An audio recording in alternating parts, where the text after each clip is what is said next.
Hey Soul Tribe, I'm kamalaDevi, and this new moon, I wanted to offer a little heart share. I wanted to just impart what's been happening for me in my family life as well as my work life. In fact, like if there's a theme for this video, it's balance. We're all doing this deep dance between uh, not just work and family, but also uh, that's my cat, by the way. Come here. We're also balance. Like I'm a mama, so it's like time with my son and my lovers, and perhaps you have some house projects going on, or hobbies, or community contribution. One of the things that I find is that when we wake up, like the more awakened we are, the more the impulse to create tends to like branch out. And so, let me see if my cat wants to say hi. Okay. Force him to be a little star. So then we get pulled in all these different directions. And I had a sweet memory. My father, when I was a kid, used to say, and by the way, my dad is really successful. He's written like, last time I counted it was like 20 books, and he's a public speaker and someone who I admire a lot.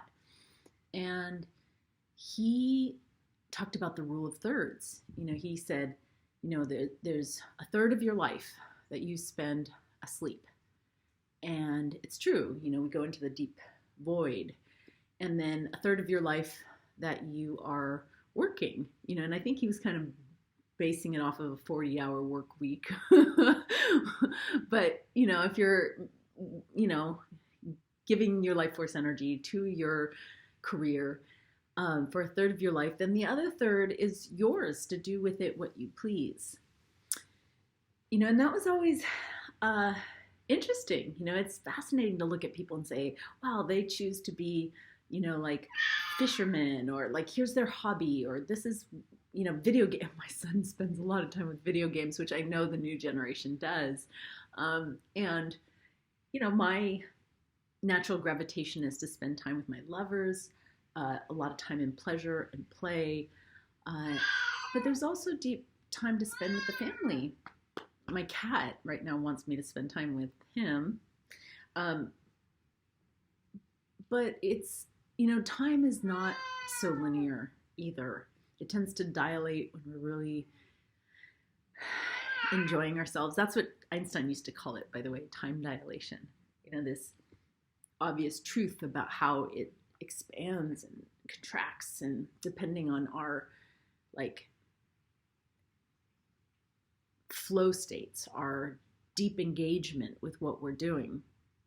And so yesterday, I spent a lot of time with my mother and my brother, who both have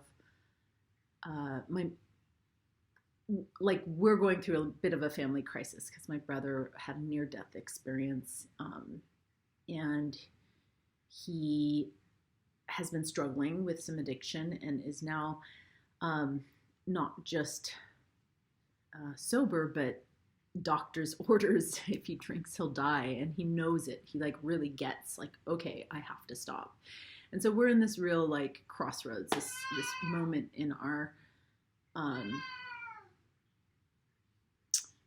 experience with addiction. And it's a family, like it really is a family experience. It affects everyone. I went to Al-Anon for a year a couple years ago, and that was really an enriching personal growth experience to notice what are the dynamics between, and I'm his sister, I'm not even living with him, but the people who are closest to him really are impacted. And then I really got to like self-reflecting on different addictions. It's not just drugs or alcohol. It's like Facebook and Netflix and, personal growth. And, what are the things that we feel we can't live without? And then what does it mean when, like it's taking a toll on our life force energy, and it's no longer enhancing? Because there are certain addictions like working out or healthy, my green smoothies. There's addictions that you feel like, oh, this is I in life enhancing, and they're really almost healthy habits. And I'll just share this because obviously as a sex and relationship coach for now, over 20 years, I often get asked, when somebody feels like, oh, I'm thinking about sex all the time, and it's something I spend a lot of energy on, and I wonder if it's too much. What is too much? And so I'll be asked, like, what is sex addiction? And there's a lot of controversial ideas about sex addiction itself, because we live in a schizophrenic society that's like both sex obsessed and then also repressed. And so it's hard to kind of find that line. And since we're talking about balance, I'll share with you the criteria that I use for myself as well as for clients. And it's around addiction is that which it has a negative impact on your life, and or you feel compulsed, like you can't go without, so then you're not free. And the dangerous addictions are when it's both those things. And there are things that we feel compulsed to sometimes that don't have a negative impact, like exercise or, to sleep. I'm not free. I need my good rest. That's not an addiction. But when it's both those things, it can be really, damaging, not only to ourselves, but to our entire ecosystem. And so I'm in the deep contemplation of, my family in its recovery, as well as my own like habits and patterns, as well as like, what am I doing that's enhancing and adding, enriching my life and the life of others.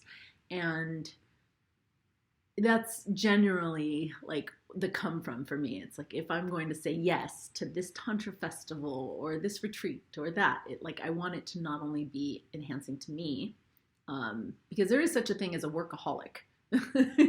We have lots of them in our culture, and it tends to be the addiction that is celebrated by our culture. It's not one that's like, oh, we need to go get rehabilitated. It's more like, yay, good, you work so hard. So we want to do the work that is enriching and enhancing and not draining us, and not, because we're compulsed. And so I have a moderate rhythm of work now. I think COVID has been a great teacher for me to look at, wow, how much of my life force energy am I putting towards work? And it feels like I've gotten into a better balance, and I'm spending more time with family, and I'm, spending more time with myself. And I kind of wish I was spending more time making videos for you, because it's been a little while. But, there's also like seasons and times. It's springtime, so this is a great time for creating. New projects start to take, bloom, and a couple of the things that I'm creating right now, I just want to invite you to look into, because the newest project is the Love Leadership. I'm launching a whole year-long mastermind and mentorship program for healers, teachers, speakers, writers, anyone who really is leading in the area of love, sex, relationship, spirituality. And so that's my most exciting new creation. And then additionally, I've got just right now coming up 2 really exciting, I'd say a festival and a symposium. We've got this Evolve Fest, which is about every aspect of relating. And I'm co-creating that with, Rachel Rickers, who's been, near and dear to my heart, just a real deep soul sister, and happy that she's pregnant and in creation, along with Eugene and other awesome festival producers. So check that out. And then I want to say, I want to give kudos to Jessica Fern, who wrote the book Polysecure. Now, there have not been so many real breakthroughs, real contributions to the polyamorous field.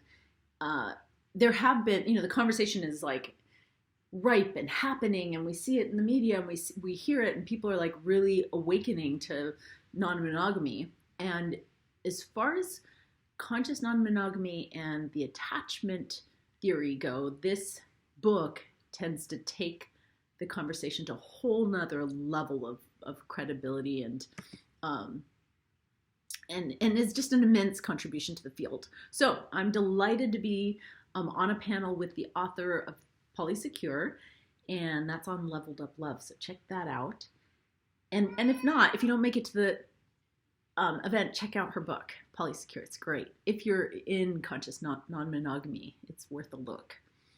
And lots more on my new website, because that's been another labor of love. It's just revamping a very old and almost embarrassing old website. And check it out. Give me feedback, because it's still a work in progress.